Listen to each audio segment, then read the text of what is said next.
I stared at the email from my sister Catherine, timestamped 6:47 a.m. Someone needs to keep the family business running. Since you're the youngest, it makes sense for you to handle the office during Mom's funeral. We'll live stream it so you can watch between clients. My brother David had chimed in moments later. Agreed. Besides, you were always Mom's responsible one. She'd want the business taken care of. The family business, Williams and Associates Financial Planning, started by our mother 30 years ago, built into a multi-million-dollar firm through her brilliance and dedication. The same business she'd officially left to all three of us equally in her will, though I'd been the only one actually working here for the past 5 years. I glanced at Mom's portrait on my desk, taken at her 60th birthday last year. Before the cancer moved too fast for anyone to process. Before my siblings suddenly remembered they were part owners of a thriving business. Jackie, Mr. Reynolds is here for his 9 a.m., our receptionist Linda announced, giving me a sympathetic look. She'd offered to cover the office today, but Catherine and David had insisted it had to be family. I smoothed my black dress, the one I'd planned to wear to the funeral, and forced a professional smile. Send him in.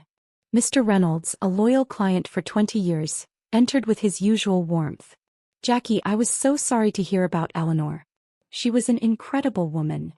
Thank you, I managed, gesturing to the chair across from my desk. Shall we review your portfolio? He didn't sit. Instead he frowned, looking around the office. But, isn't the funeral today? Yes, at First Presbyterian. My siblings are handling it. And you're here because? Someone needs to manage the office. I repeated the company line, the words tasting bitter. Mr. Reynolds' frown deepened. Your mother mentored me when I started my own business. She taught me that family comes first. Always. Yes, well. I pulled up his file on my computer, trying to stay professional. About your portfolio dash.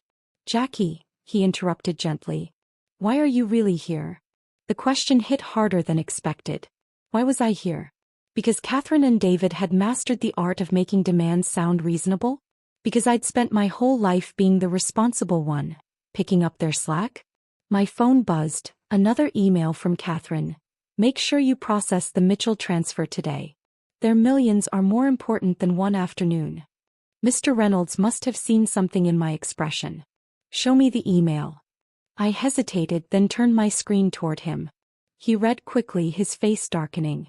Your siblings, he said slowly. They're at the funeral? Yes.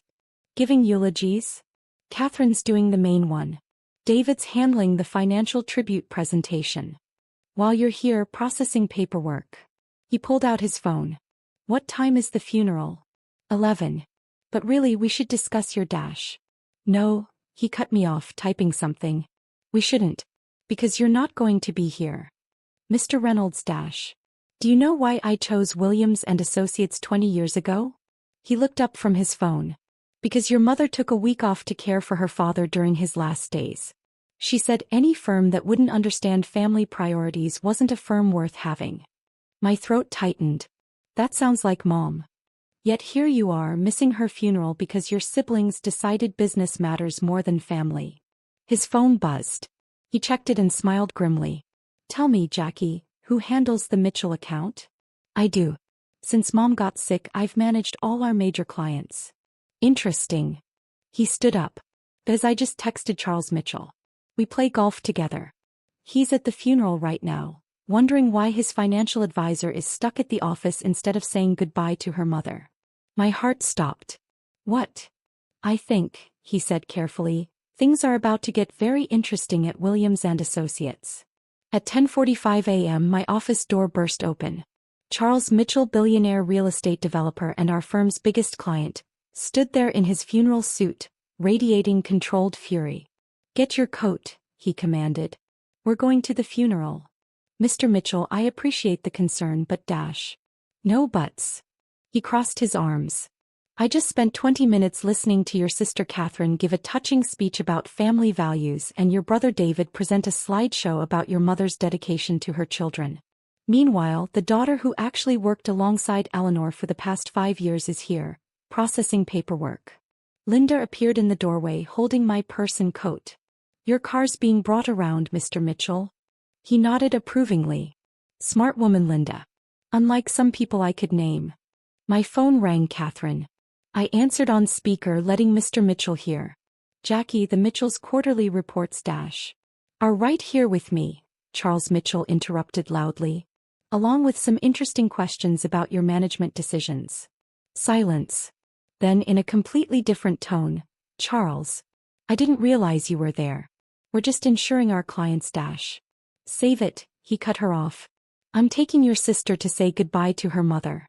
Then you and I are going to have a very detailed conversation about ethics, family values, and the future of my investments. I could practically hear Catherine's face pale. The Mitchell account was worth millions in annual fees alone. Of course, she stammered. Jackie, please join us. We were just trying to process the Mitchell transfer? Mr. Mitchell quoted from the email he'd clearly seen. Yes, I'm particularly interested in discussing that. Especially since I haven't authorized any transfers.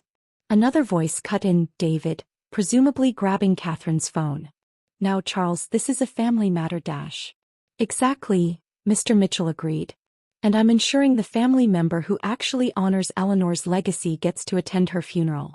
The rest we'll discuss after. He ended the call and turned to me. Cars waiting. As we rode to the church, Mr. Mitchell revealed more. Your mother talked about you constantly this past year. How you stepped up when she got sick, how you managed everything while still making time to take her to treatments.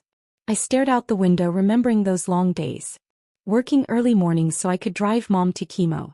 Handling client calls from hospital waiting rooms. Returning to the office after visiting hours to finish paperwork. She also mentioned, he continued carefully, that she'd made some recent changes to her will and the company structure. Changes your siblings might not be aware of yet. My head snapped around. What changes? He smiled mysteriously. I believe those will be revealed at the will reading tomorrow. For now, let's focus on saying goodbye properly. We arrived at the church just as Catherine was concluding her tearful speech about Mom's devotion to family. Her eyes widened as Mr. Mitchell led me down the aisle to the family section. David, manning the slideshow, nearly dropped the remote when he saw us. The current slide showed Mom at her desk, arm around my shoulders as I learned the business. The next slide was supposed to be Catherine and David at last year's Christmas party, the only time they'd visited the office all year. The slideshow froze. David fumbled with the controls but nothing worked. Technical difficulties?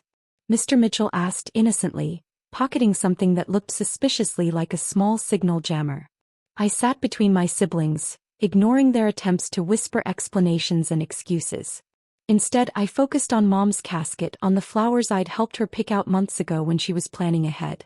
Your mother would be proud, Mr. Mitchell murmured, taking his seat behind us. Of one of you at least. Catherine's face reddened. David suddenly found his shoes fascinating. As the minister began the final prayers, I felt a strange sense of peace. Mom had taught us that actions reveal character. Today, everyone's actions had spoken volumes. My phone buzzed one last time, a calendar reminder for tomorrow's will reading. Mr. Mitchell's words echoed in my mind. Changes your siblings might not be aware of yet. I smiled slightly, remembering Mom's last coherent day. She'd asked for her lawyer, insisting on one final meeting alone. Just tidying up loose ends, she'd said with a wink. Looking at my siblings' worried faces, I realized Mom's final lesson was still unfolding. And something told me tomorrow's will reading would be very interesting indeed. The law office of Jenkins and Associates felt colder than usual as we gathered for the will reading. Catherine and David sat together on one side of the conference table, whispering urgently. I sat alone on the other side, with Mr. Mitchell surprisingly present, as a material witness to recent changes, according to the lawyer. Mom's attorney, Richard Jenkins, entered precisely at 9 a.m., carrying a thick folder and a USB drive. Before we begin, he announced, Eleanor requested a video be played. Catherine straightened her designer suit. We can skip that. We all know what Mom would say. Actually, Jenkins interrupted, Eleanor was quite insistent this video be played first. Particularly for you, Catherine. The screen flickered to life, showing Mom in her office 3 weeks before she passed. She looked tired but determined, her signature red lipstick perfectly applied. If you're watching this, the cancer one, she began. But more importantly, if you're watching this, my suspicions were confirmed. David shifted uncomfortably. While fighting cancer, I've been fighting something else. The growing realization that two of my children saw my illness as an opportunity rather than a tragedy. Mom held up a stack of papers. These are emails between Catherine and David, dating back 6 months. Planning how to restructure the company once I'm gone. Discussing how to handle their sister who doesn't understand big picture business. Catherine's face went white. David started to stand, but Mr. Mitchell's hand on his shoulder kept him seated. But here's what they didn't know, Mom continued. Every major client contract has a succession clause. If leadership changes hands without client approval, the contracts become void. Charles Mitchell insisted on that provision years ago. Mr. Mitchell smiled grimly. Best decision I ever made. Jackie, Mom's voice softened. I know you're watching this wondering if you could have done more. So, you did everything. You were there for every treatment, every meeting, every moment I needed you. While your siblings. She checked her notes. Attended exactly 2 hospital visits in 8 months, both times to discuss urgent business matters. I remembered those visits. Catherine asking about client contact lists, David wanting passwords to investment accounts. So, Mom straightened in her chair.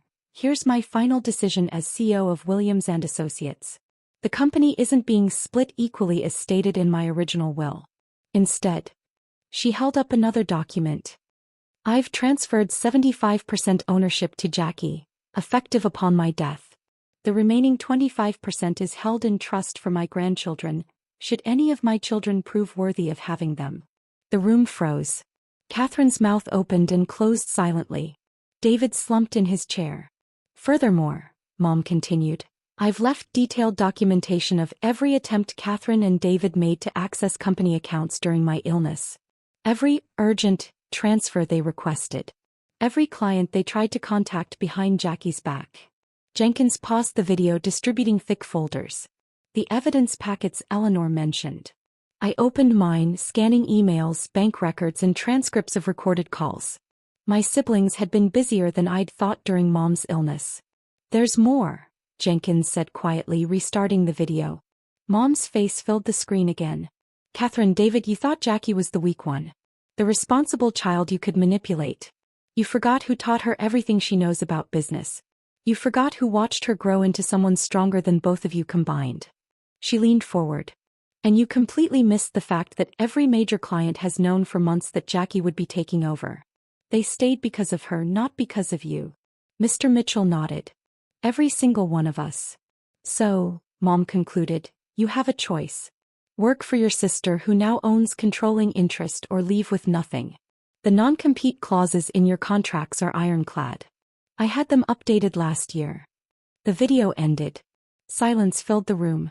Well, Jenkins said, checking his watch, shall we proceed with the formal reading? Catherine stood abruptly. This is ridiculous. We'll contest it. On what grounds? Mr. Mitchell asked mildly. That you're upset your manipulation failed? That your mother saw through your schemes? That your sister proved more worthy of the legacy? David grabbed his sister's arm. Kathy, stop. We need to think. Oh, now you want to think? I finally spoke. Not when you made me miss Mom's funeral. Not when you tried to steal clients. Now. Jenkins cleared his throat. There is one other matter. Eleanor left specific instructions about today's client meetings. My siblings froze. Today was quarterly review day for our top 10 clients. All clients have been notified, Jenkins continued, that Catherine and David are no longer authorized representatives of Williams & Associates. Any attempts to contact them will result in immediate legal action. I stood, smoothing my jacket. Now, if you'll excuse me, I have client meetings to prepare for. Linda will pack up your offices and have your personal items delivered. You can't do this. Catherine protested. Actually, I smiled, channeling Mom's boardroom confidence. I can. And I did. Just like you said, someone has to handle the office. The first month after the will reading was a masterclass in chaos management. Catherine and David predictably tried everything to undermine my leadership. They called clients, sent emails from personal accounts, and even attempted to hold a rival business meeting at the country club. It backfired spectacularly. Your sister tried to convince me to move my accounts, Mr. Mitchell reported during our weekly meeting. Said she was starting her own firm. Would you like to know what happened? I looked up from his portfolio review. I assume it didn't go well? He chuckled, pulling out his phone and playing a recording. Catherine's voice filled the room. Charles, you have to understand Jackie doesn't have the experience dash. To what? Mr. Mitchell's recorded voice cut in. To work 60-hour weeks during her mother's illness? To maintain every client relationship while you were mysteriously absent? To actually earn her position instead of trying to steal it. There was a pause, then Catherine's desperate pitch. I can offer better rates dash. Your mother, Mr. Mitchell's voice turned ice cold, once told me that anyone who undercuts family will eventually undercut clients. Now, would you like to explain these unauthorized transfer attempts I found? Or should I call the SEC myself? The recording ended. I sat back processing. Transfer attempts? Oh yes, he smiled grimly. Your siblings got busy after the funeral. Started contacting clients, claiming they needed to protect their investments from your inexperience. Unfortunately for them, every attempt was logged. Every call recorded. Every email archived. My phone buzzed, a text from Linda. David's here. Says it's urgent. Speaking of desperate attempts.